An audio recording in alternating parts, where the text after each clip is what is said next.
Hey, everybody. So if you are somebody who watches this podcast, you might have noticed that there are several books that are on the shelves on either side of my head. I like to call them shameless self-promotion because they're actually my books. I've written 4, but 3 of them were written with a guy named Dr. Joe Allen. So Dr. Allen is the director of the Center for Meeting Effectiveness.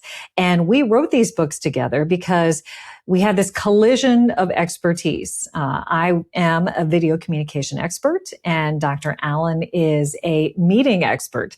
So when the pandemic hit and all of those in-person interactions suddenly went digital, people needed help to figure out how to connect and get business done via a virtual realm. And so we wrote these books together. The first was on virtual meetings. The second was on hybrid meetings. Based on the success of the first 2, we were asked to write a book for the Dummies series, Running Effective Meetings for Dummies, which is kind of like the all-encompassing guide for how to run a good meeting. But it's been a while since we have connected, and we thought it might be fun for you to listen in on our catch-up conversation and hear all that's going on in Dr. Allen's world related to the way people are meeting. And you might hear some things that actually make sense to you, things that you are seeing in your daily work life, and also perhaps get a sneak peek at as to what's to come. So big hint, a lot of it has to do with AI, but a lot of it is saying no to AI. So it's an interesting conversation that I'm delighted to have you here. So pull up a chair and stay tuned. Hi, I'm Karin Reed. I'm a 4-time author, Emmy Award-winning broadcast journalist, and communication expert on helping people to own the room, whether it be a physical one or a virtual one. Welcome to Speaker Dynamics. We are shooting this on a Friday, which is the perfect way to end the week with a conversation with you, Joe. I have missed you. So you are wearing new clothes. You have new duds on. Tell me a little bit about that. So, it's interesting. So for several years on social media and other things, I have had the handle of @meetingdoctor and things like that. And over the last couple of years, I've in various, consulting or speaking things, I've used that moniker, and I've been encouraged by marketing and by these other people that all these people I've talked to that, you really ought to lean into that meeting doctor persona. And so here I am in a white lab coat, Dr. Joe Allen, the meeting doctor, written on my shirt, on the lab coat here. Right. It's an interesting thing to kind of lean into that idea. But it kind of fits with what's been happening in the last couple of years with the research that I've been doing. So it all kind of is fitting together nicely. But it is a little different to wear a white lab coat. Even though I do research all the time, I'm not that kind of researcher. Right. Biology or chemistry or a medical doctor type stuff. I'm with people. Right? If you had a stethoscope hanging around your neck, I would be crying foul. You've gone a little too far, Joe. Exactly. Joe, you're truly not a doctor, but you're that kind of doctor. You're the other doctor. But if somebody says is there a doctor in the house, you should not be standing up and go running to help because you're like, let me diagnose your meeting issue. They're like, no. Collaborating properly here as you care for your patient. Exactly.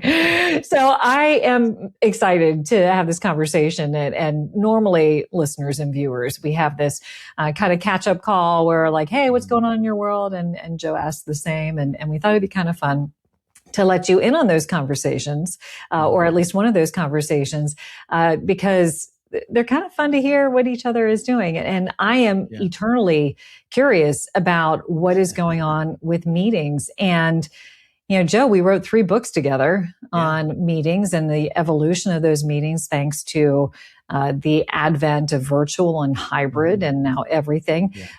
So where's your focus been since we wrote our last book together, which was Running Effective Meetings for Dummies? Yeah. So it's been interesting, right? When we finished that, I don't think AI had really happened yet. Right. Yes. Right. True. At that moment, we were talking about virtual reality. Right. Like the Meta headsets were all the rage kind of thing, Right. Yeah. which is kind of, no offense to Meta, sorry guys, but Yeah. it's kind of waned a little bit. We're now kind of augmented reality. Others are kind of coming into that space. So I did a little dabbling in there, and I can tell you about that if you'd like to at some other time. But what's interesting is that we rewrote those books, because this insert of technology, virtual and hybrid and all that. And I don't think I expected AI to become involved in meetings or it didn't exist. And then it's can become involved in meetings in ways that I didn't anticipate. Yeah. I remember, I will tell you yeah. the first time I was in a workshop and somebody requested to use an AI note taker during my workshop. And first of all, I was like, what is this? And then secondly, I'm like, no, because I didn't want them to, as you would say, sort of attend the meeting. I wanted them to be fully present and not give them a tool that in my own perception would have allowed them to multitask easier or just kind of zone out.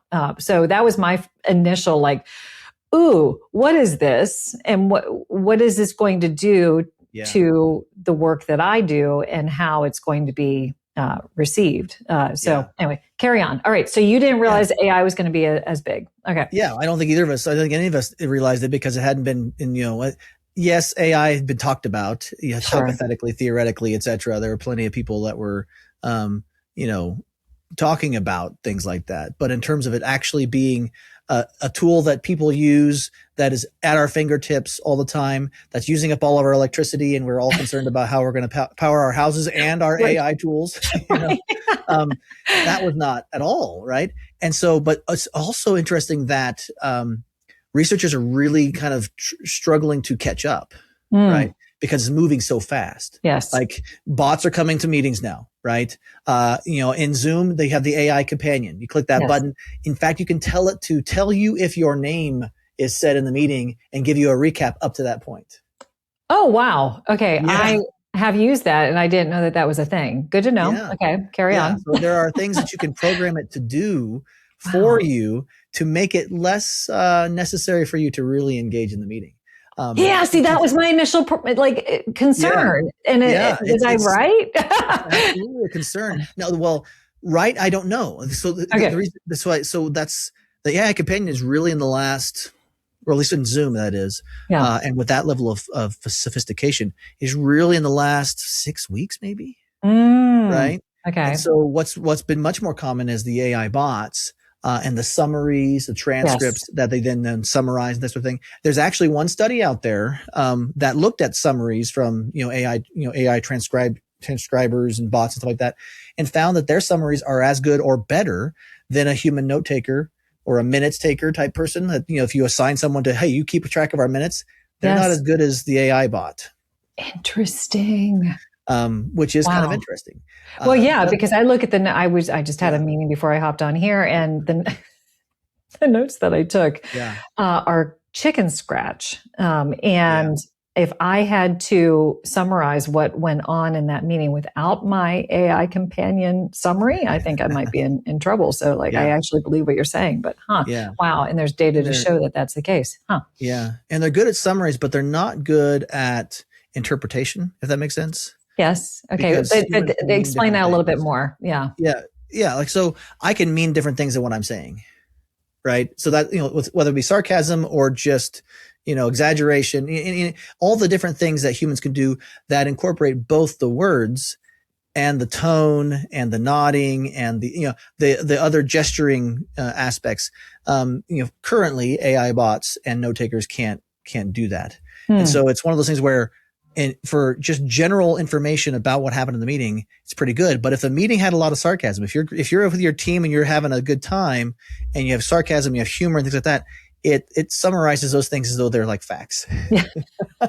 No, and I get that. So I will use it sometimes for workshops with everybody who's like, yeah, that's totally fine. Yeah. And I was co-teaching with one of my colleagues, and people went into breakout rooms, and the AI companion continued to take notes, and we were talking about what our kids were doing.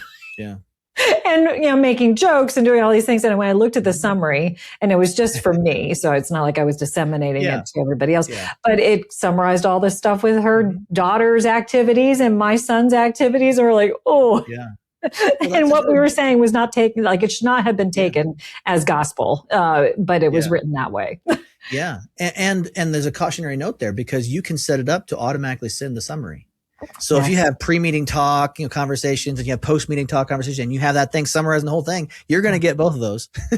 You're like, so if you're complaining about the guy who's not showing up on time, that's going to be in your summary that automatically goes out.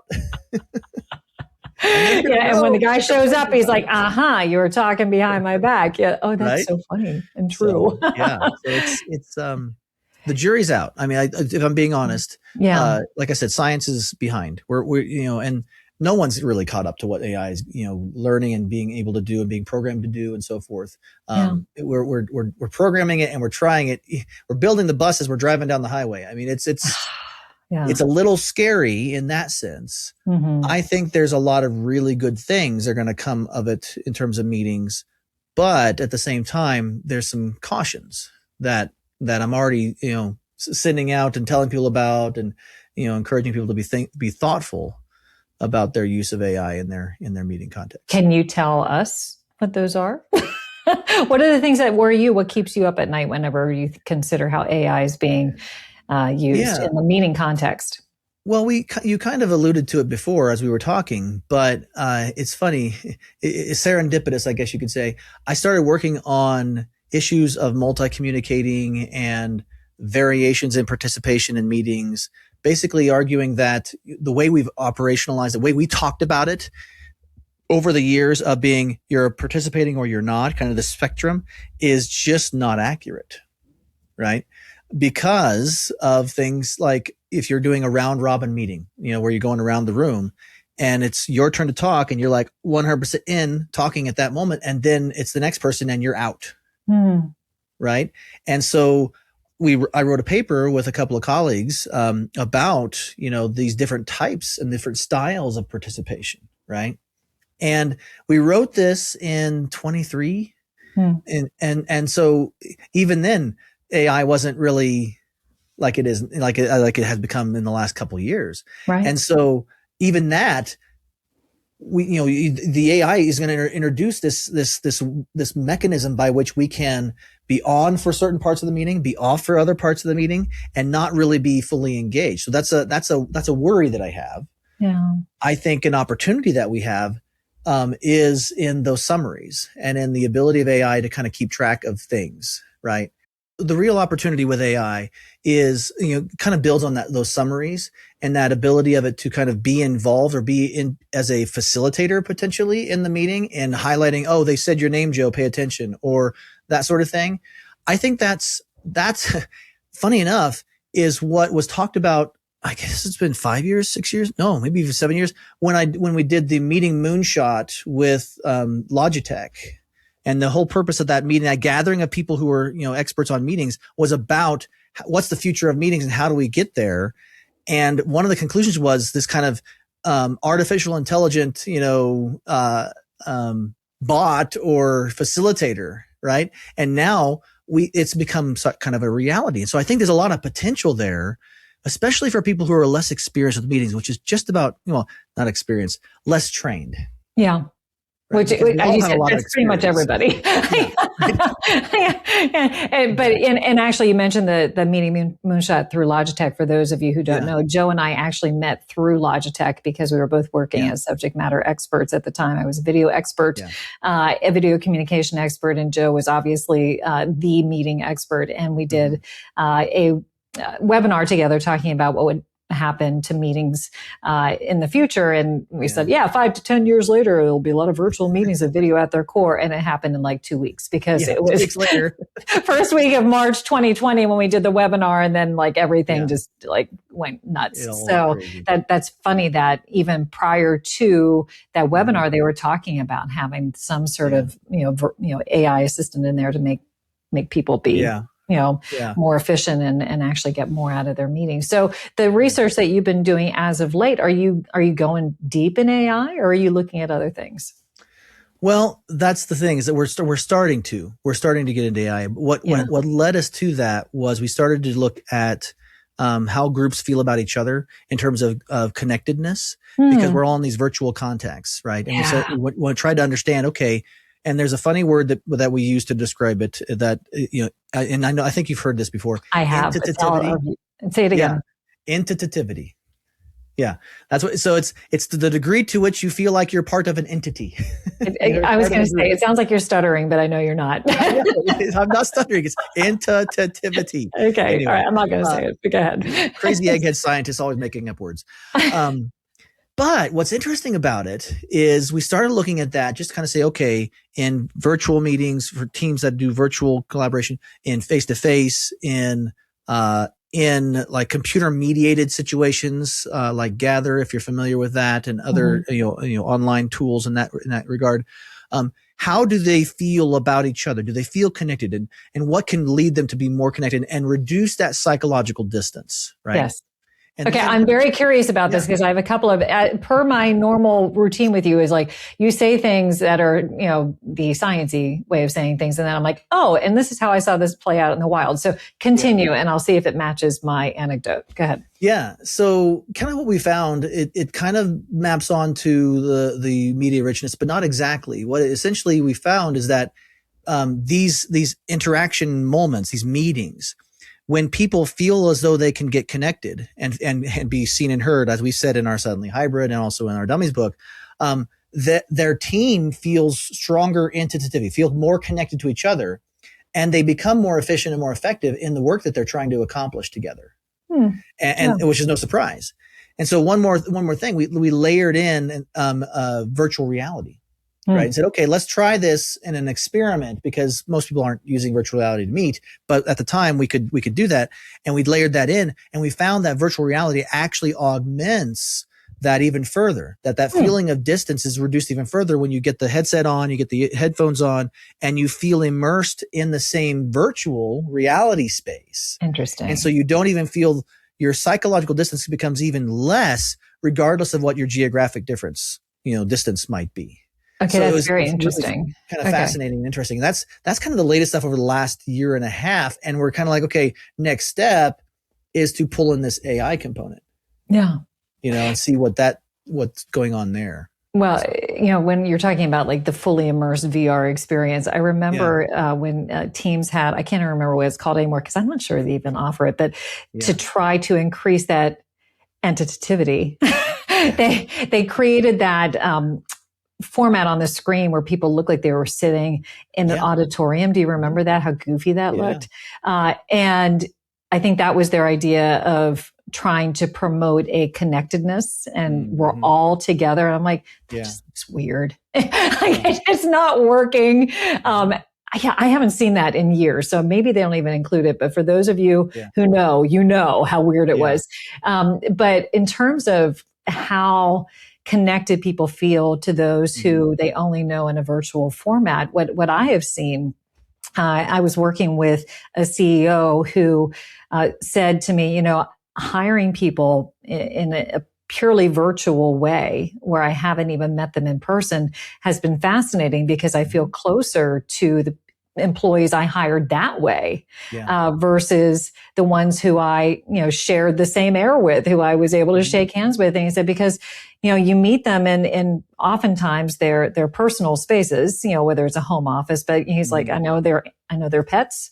Sometimes I know their kids, and I feel like I know them as whole people much more so than if they're just showing up at the office and you have them kind of boxed into that job title and role. So I thought that was kind of interesting. Does that make sense relative to your science? Think about our relationship. We wrote 2 books before we met in person.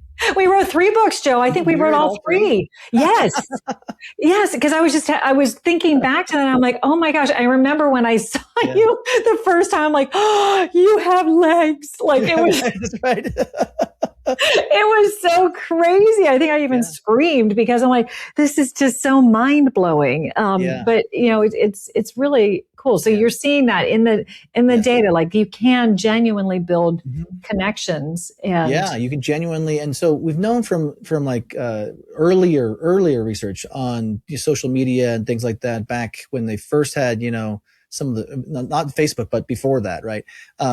They showed that you can build a sense of community, in an online forum and online space, right? Yeah. But that's only enhanced and gotten much stronger when you can do things like we're doing with video, right? Yeah. And then even further, if you can do it and feel like you're even co-located, right? Yeah. And so that's been kind of a fascinating thing. And then, I don't know, we're going to layer in the whole AI, bots and recordings and facilitators, stuff like that. And I do wonder what it'll do. I think it could help. But I also think that there's, just like anything, like you can use camera on. Like before we got on this call, you're like, Joe, we need to get you kind of framed properly. I can't help myself. I'm like, Joe, like pick up your chair, like face that. Yeah, it's terrible. Right? I'm sorry. Just like that, I think there's going to be the need for guidance that hopefully some people will follow on how they actually use these tools that are now just kind of being thrown into our various applications that we use for video conferencing and meeting. Yeah, I mean, the one thing that is a red flag to me in terms of AI being a facilitator or a co host, I guess, during the meeting is that's just another stream of communication that you potentially need to manage. And I know I always advocate, have a chat monitor. Don't try to, do the, lead the meeting, verbally, and also try to absorb what's going on in the chat, which if it's really robust, you're going to miss stuff. And, you need somebody who can keep eyes on that and then bring it into the full conversation if it's warranted. So if you add, another AI bot in there saying, hey, you haven't heard from Joe enough, maybe that could help me in the moment, or maybe it might throw me off, similar to if you are, I host a lot of training. I do a lot of training. A lot of it in person, but still a lot of it virtual. And my dear sweet husband decided, she's been doing this a while. Let me bring in a cup of coffee, which was so kind. But he's bringing it in, and I'm trying to focus on delivering the content. And out of my very near peripheral vision, I see him bringing me a cup of coffee off camera, and I'm like, this is great. However, I'm like processing what's going on over here while I'm trying to focus on telling people how important it is to make eye contact with the camera. And it was really challenging. So, if something pops up on the screen and says, hey, you have to, hear from this person, I don't know, that might throw me off. I'm wondering if it'll make me less effective in my primary role, which is to train people. I don't know. I'm it's an open question, and I know there are others, in the meeting science space who are starting to dabble in some of these things. And I'm hopeful to see the work they're doing, because my team and I can't do it all, and nor do we want to. Right. But I think you make a really good point. We've known for a long time that distractions in the meeting environment or in our collaborative environments can derail and can make it difficult for us to be engaged, to make eye contact, to make decisions, that sort of thing. And so figuring out ways to minimize distractions is actually something that we often advise. Yes. Right. Yeah. And so here we are introducing something that could have, create more distractions. Right. Now, ideally they're facilitative, right? They help you make the meeting better. But if you're in the middle of a thought and you're talking and you're trying to make a point, and you're looking in people's eyes and hoping to get some nods and whatever, and this thing goes ping. You've been talking too long, Joe. Right? I mean, that wouldn't be distracting at all. Yeah, right. Yeah, I know. It's fascinating. I mean, I feel like similar to the auditorium view that they tried on Teams. Like there are things that they'll throw out there that they'll think is a really good idea, and it was designed to meet a pain point, and then it does not. Yeah. and it goes away. But I do feel, I think that there will be something that is going to, make that really valuable if people actually want to make those meetings matter. Are you seeing fewer? I know I have a gazillion questions for you, but are you seeing less meetings being put on calendars, than when, like, I remember when we worked together, there were just so many meetings that were cluttering calendars. Do you feel like people are more aware of protecting their time to actually get work done that is, produced by those meetings? I think people are more aware of it, but I think, unfortunately, the majority of people are unable to do anything about it, if that makes sense. Yeah. And even though they may have heard, advice, whether it be from us or others, on how to deal with that, it's been hard. It's really hard once a meeting gets added to your schedule, especially a kind of recurring meeting. It's really hard for those things to get, to get them off your schedule. Right. Sure. Yeah. And so I think for some people, there's been a bit of a pullback from maybe some of the one-on-ones and things like that sort of thing for some, but I think it's still, unfortunately, I still think that we are very overloaded when it comes to meetings. And I think people are not sure how best or what's the right way or method to kind of adjust the calendar back to pre-COVID, one-on-ones and virtual meetings and people throwing things on your calendar. I think it may be that the ship has sailed and we're stuck with this, but I'm hoping that the more we learn about how the need for deep thinking and blocks of time for people to really process things will eventually resonate with people's calendar as well. But I haven't seen it yet. That's unfortunate. So, one more question, because I'm asked this often, is how are people generally gathering these days? Because, we have like the data that we use in our books where, pre-COVID, it was so much in person, like vast majority. Then it became heavy into video with, the height of the pandemic. Then it started evening out where video still held strong. But there was obviously face-to-face and hybrid was like, what are you seeing now?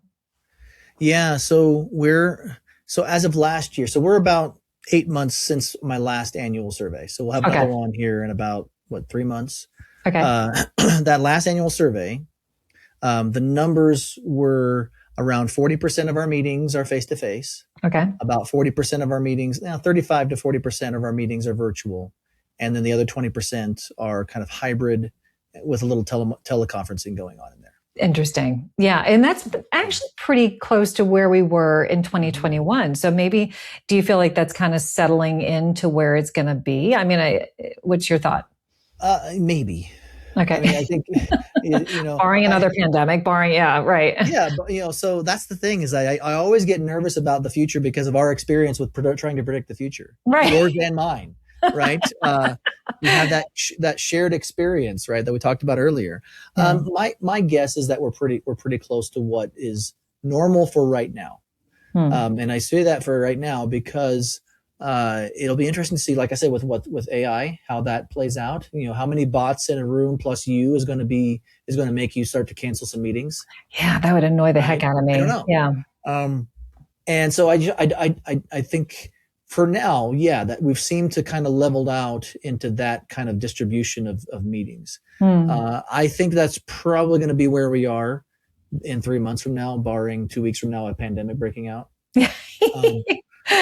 And I think is until something more gets layered in with AI or something else, until some sort of technological thing happens, I don't think it'll change too much. But it's just really hard to say. Yeah.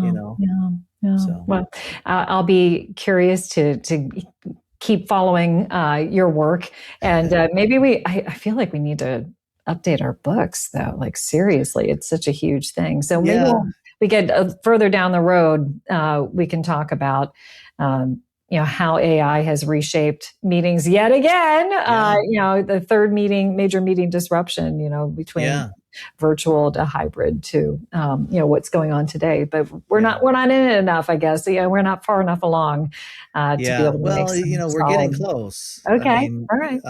In the sense that I'm planning on collecting some data in May, specifically about AI in meetings. and how people are Hmm. using it and their experiences with it. I think we're early we're in the early adopter phase, Yeah, right? You got the early adopters, you got the middle and the late adopters. We're in the sure. early adopter phase when it comes to this, or at least or towards the end of the early adoption time frame for bots and AI companion and things like that. We'll have to see how it goes, but there's enough people out there who are using it and experiencing it that I think there's things that can be said about it. Is it enough to have another book? I don't know, Karen. Why are you trying to convince me to write another book with you? Joe, I love writing books with you. I'm super busy though. And actually, so it's been, just to catch up on my world. So Speaker Yeah, Dynamics has been, blessed with great clients who keep on coming back and adding some new logos. But yeah. it's interesting from your perspective is how I'm conducting training. So Mm. it was heavy virtual for Mhm. quite a while. Sure. But I am probably in that 50-50 in-person virtual Mhm. world right now. Okay. So, I'm seeing that reflected just in the way Yeah. I'm delivering training. So, and, Yeah. my typical approach is if they are wanting to learn skills that they're going to use in person, then that training should Mhm. be held in person. If they want Mhm. to learn Sure. virtual communication skills, I'm going to teach it to you virtually. Yeah. And Sure. oftentimes for clients, it's a combination of both where we're going to do two elements. Like I have several coming up where I'm going to be doing in-person workshops full day, talking about in-person communication and Yeah. presentation skills. And then we're going to do a supplemental 2-hour workshop on virtual communication because they Mhm. are different. You For have sure. different approaches and nuances Yep. to both.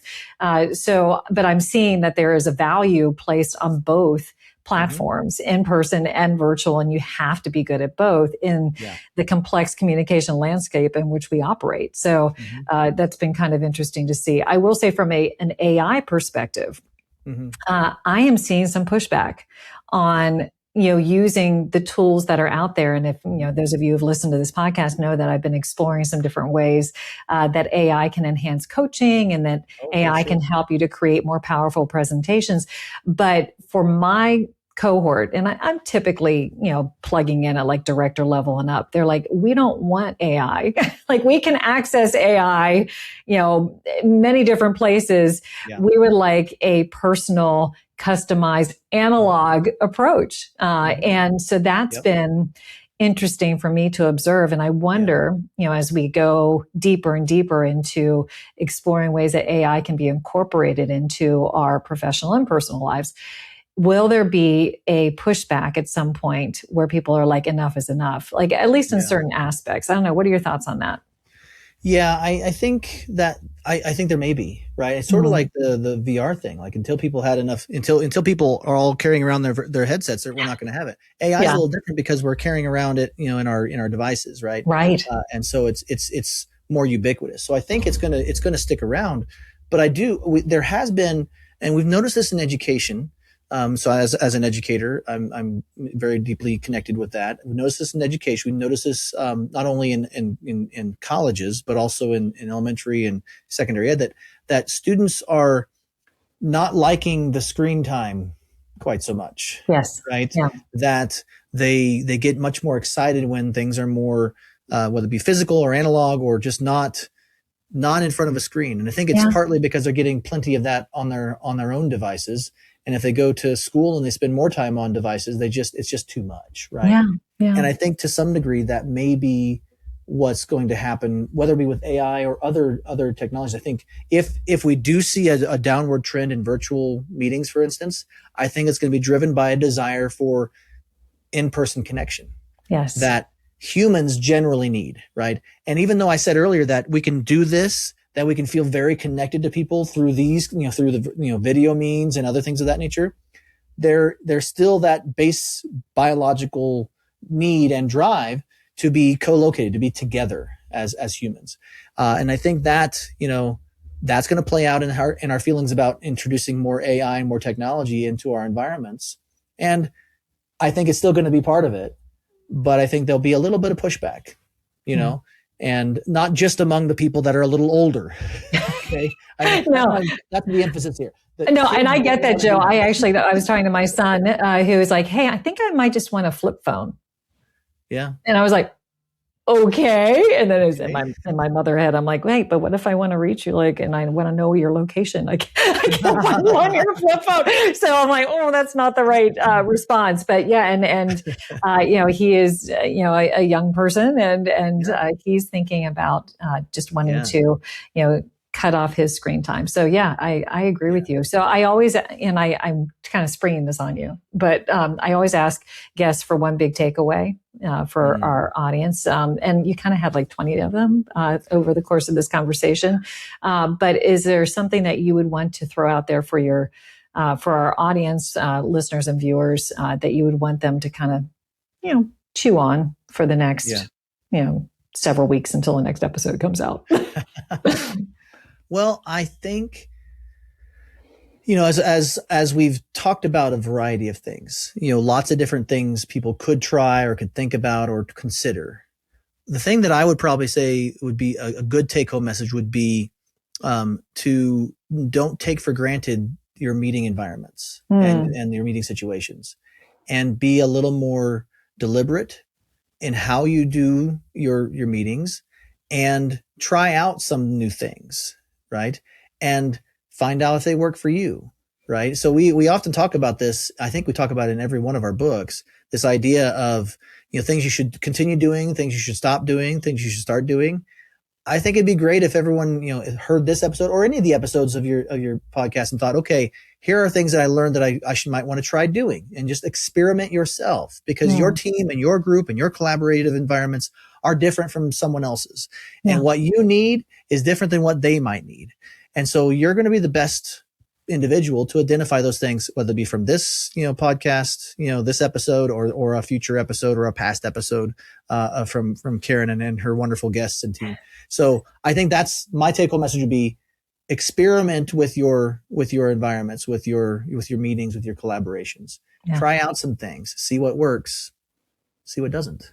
Yeah. So experiment, but know that one size does not fit all. So that, and there's freedom in that statement. You can check things out. If they don't work, try something else. Yeah. But it is constantly evolving. So Joe, I look forward to writing another book with you in, couple years, give me a chance to kind of wrap my hands around what's going on right now. Yes. But I always love our conversations and hearing what's going on in your world. So thank you so much for taking the time to catch up. It's been super fun. Yeah. Thank you for inviting me. And thank you for all that you do to help people communicate better in their meetings. It benefits a lot of people. Oh, thanks, Joe. Okay. So I love Joe, and I knew that any conversation with him was going to go long. So I apologize for the extension beyond the 30 minutes that I normally try to do with these episodes. But I do want to wrap it up by giving you some bonus content that you can access if you are curious about how to make your meetings better. And folks, you need to, because for every bad meeting, you actually create 3 additional meetings that need to be had to clean up the mess of the first one. So make them good. So how can you do that? Well, I'm going to give you a cheat sheet on best practices for meetings, what to do before, during, and after. So they're pretty high level takeaways, but things that can be transformative, hopefully. So if you want to access that best meeting practices cheat sheet, you can go to speakerdynamics.com/bonus content. Once again, it's speakerdynamics.com/bonus content. And if you really want to go deep, what I would also point you to is one of the courses that is on Speaker Dynamics University, that is all about how to make your hybrid meetings the best they can be. And as Joe mentioned in this episode, hybrid meetings are a thing. And you've probably experienced it yourself, where you have people who are in the same room with you, but people who are also joining virtually or just dialing in. So if you want to check that out, it's not expensive. It's something that you can take on your own time, and it can make a world of difference. And it's taught by both me and Joe. And we bring the best of our hybrid meeting best practices to you in the privacy of your own office or home. So to access that, you go to speakerdynamics.com. And if you go to media and resources and you go to Speaker Dynamics University and the course catalog, you'll find the hybrid meeting course that you can take. All right, I'm going to stop right here. I want to thank all of you for listening to this episode, and I hope you enjoyed kind of sitting on the other side of the dinner table with Joe and me during our catch up. Thanks so much for listening to the episode. Until next time, everybody.